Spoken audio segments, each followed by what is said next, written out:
சிறுவன் கடத்தல் வழக்கில் முன்ஜாமீன் கிடைக்காத நிலையில் தலைமறைவாக உள்ளார் எம்எல்ஏ ஜெகன்மூர்த்தி. தலைமறைவாக உள்ள ஜெகன்மூர்த்தியை 4 தனிப்படைகள் அமைத்து சிபிசிஐடி போலீசார் தேடி வருவதாக தற்பொழுது தகவல் வெளியாகியுள்ளது. அதனை முக்கிய செய்தியாக பார்த்து வருகிறோம். சிறுவன் கடத்தல் வழக்கில் முன்ஜாமீன் கிடைக்காத நிலையில் தலைமறைவாக ஜெகன்மூர்த்தி எம்எல்ஏ உள்ளார். தலைமறைவாக உள்ள ஜெகன்மூர்த்தியை 4 தனிப்படைகள் அமைத்து சிபிசிஐடி போலீசார் தற்பொழுது தேடி வருவதாக தகவல் வெளியாகியுள்ளது. கடத்தல் வழக்கில் ஜெகன்மூர்த்திக்கு சென்னை உயர்நீதிமன்றம் முன்ஜாமீன் தர மறுத்துவிட்டது. மேலும் உயர்நீதிமன்றம் மறுத்த நிலையில் உச்சநீதிமன்றத்தை நாட ஜெகன்மூர்த்தி திட்டமிட்டுள்ளதாக தெரிந்துள்ளது. நேற்று சென்னையில் இருந்த ஜெகன்மூர்த்தி முன்ஜாமீன் மறுக்கப்பட்ட நிலையில் டெல்லி சென்றிருக்கலாம் என தற்பொழுது தகவல் வெளியாகியுள்ளது. சாலை மார்க்கமாக பெங்களூரு சென்று அங்கிருந்து டெல்லி சென்றதாக தற்பொழுது தகவல் வெளியாகியுள்ளது.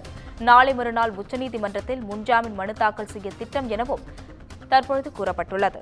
சிறுவன் கடத்தப்பட்ட வழக்கில் எம்எல்ஏ பூவை ஜெகன்மூர்த்தி காவல்துறை விசாரணைக்கு ஆஜரான நிலையில் ஜாமீன் கிடைக்காததால் தலைமறைவாக உள்ளார் என்று தகவல் வெளியாகியுள்ளது.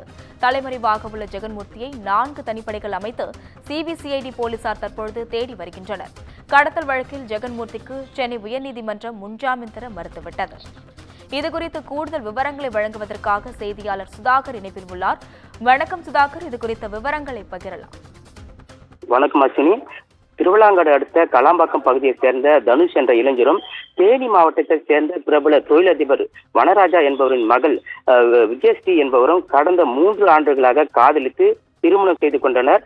இந்த காதல் விவகாரத்தில் தனுஷின் தம்பி சிறுவனை ஏடிஜிபி வாகனத்தில் கடத்தப்பட்டது தொடர்பாக ஏடிஜிபி ஜெயராமன் மற்றும் புரட்சி பாரத கட்சியின் தலைவரும் கேவிக்குப்பம் தொகுதியின் எம்எல்ஏவுமான ஜெகன்மூர்த்தி ஆகியோரும் தொடர்பு இருப்பதாக கூறி காவல்துறையினர் அவரை கைது செய்யும் நடவடிக்கையில் ஈடுபட்டனர். இதனைத் தொடர்ந்து பூவை ஜெகன்மூர்த்தி முன்ஜாமீன் வழங்க கோரி சென்னை உயர்நீதிமன்றத்தில் கடந்த 15ஆம் தேதி மனு தாக்கல் செய்திருந்தார். இந்த முன்ஜாமீன் தொடர்பாக வழக்கு விசாரணை நேற்று நீதிமன்றத்தில் விசாரணைக்கு வந்தது. அப்போது பூவை ஜெகன்மூர்த்தி தரப்பில்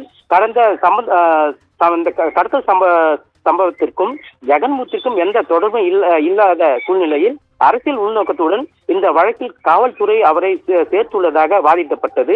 மேலும் சிபிசிஐடி விசாரணைக்கு தான் முழு ஒத்துழைப்பு வழங்க தயாராக இருப்பதால் தனக்கு முன்ஜாமீன் வழங்க வேண்டும் என்றும் தெரிவிக்கப்பட்டது. அப்போது காவல்துறை தரப்பில் ஏற்கனவே இருந்த வழக்கில் இந்த வழக்கில் கைது செய்யப்பட்டவர்கள் ஜெகன்மூர்த்தியை சந்தித்த சிசிடிவி காட்சிகள் தாக்கல் செய்யப்பட்டு இருப்பதாகவும் மேலும் வழக்கு விசாரணை சிபிசிஐடிக்கு மாற்றப்பட்டு ஆரம்ப நிலையில் உள்ளதாகவும் முன்ஜாமீன் வழங்கக்கூடாது என்றும் சிறுவன் கடத்தப்பட்ட விவகாரத்தில் மூளையாக செயல்பட்டது ஜெகன்மூர்த்தி தான் என்பது விசாரணையில் தெரிய வந்துள்ளதாக தெரிவிக்கப்பட்டிருப்பதாக என்றும் ஜெகன்மூர்த்திக்கும் ஏடிஜிபி ஜெயராமனுக்கும் உள்ள தொடர்பு குறித்து விசாரிக்கப்பட வேண்டும் அவசியம் உள்ளதால் முன்ஜாமீன் வழங்கக்கூடாது எனவும் காவல்துறையின் அலுவலக கார் இந்த கடத்தலுக்கு பயன்படுத்தப்பட்டது என்பதை ஏடிஜிபி மறுக்கவில்லை என காவல்துறை தரப்பில் வாதிடப்பட்டது. இரு தரப்பு வாதங்களையும் கேட்ட நீதிபதி சிறுவன் கடத்தல் தொடர்பாக கைது செய்யப்பட்ட மகேஸ்வரி என்பவர் அளித்த வாக்குமூலம் மற்றும் போன் உரையாடலில் இருந்து இந்த சம்பவத்தில் மனுதாரருக்கு தொடர்பு உள்ளது என்பதற்கு ஆரம்ப கட்ட முகாந்திரமும் உள்ளது என கூறி ஜெகன்மூர்த்தியின் முன்ஜாமீன் மனுவை தள்ளுபடி செய்து நீதிபதி உத்தரவிட்டிருந்தார். முன்ஜாமீன் கிடைக்காத நிலையில் பூவை ஜெகன்மூர்த்தியை போலீசார் எப்போது வேண்டுமானாலும் கைது செய்யக்கூடும் என்பதால் அவரது கட்சியினரிடையே பெரும் பரபரப்பையும் பதட்டத்தையும் ஏற்படுத்தி வருகிறது. தற்போது 4 தனிப்படைகள் அமைத்து பூவை ஜெகன்மூர்த்தியை தேடி வருகின்றனர். நேற்று சென்னையில் இருந்த ஜெகன்மூர்த்தி முன்ஜாமீன் மறுக்கப்பட்ட நிலையில் டெல்லிக்கு சென்றிருக்கலாம் என தகவல் வெளியாகி இருக்கிறது. சென்னையில் இருந்து டெல்லிக்கு சென்றால் காவல்துறைக்கு தெரிந்துவிடும் என்பதால் சாலை மார்க்கமாக பெங்களூர் சென்று அங்கிருந்து டெல்லி சென்றதாக தகவல் வெளியாகி இருக்கிறது. தற்போது வழக்கறிஞர்களுடன் ஜெகன்மூர்த்தி டெல்லியில் பதுங்கியிருப்பதாகவும் நாளை மறுநாள் உச்சநீதிமன்றத்தில் முன்ஜாமீன் மனு தாக்கல் செய்ய திட்டம் இருப்பதாகவும் கூறப்படுகிறது. அஸ்வினி, விரிவான தகவலுக்கு நன்றி